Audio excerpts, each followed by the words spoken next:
હેતલભાઈ એક પહેલાના જમાનાનું એક ગીત ગાઈ નાખું. સંભળાવો હા સંભળાવો. હા બોલો હાલો.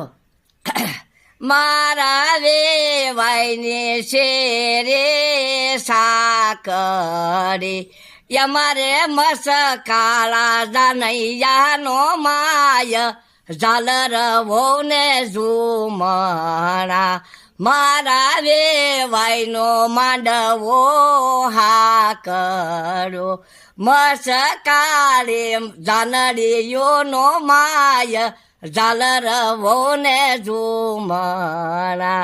આ પેલાના જમાનાનું ગીત છે. કોઈને અત્યારનું તો આવડે જ નહીં. પછી પેલા વ્યવહાર માંડવે આવે ને એટલે હા તો ભાઈ તો લાયો વસ્તુ આવી ગયું. આમ થપ આવે છે. આમ રાખો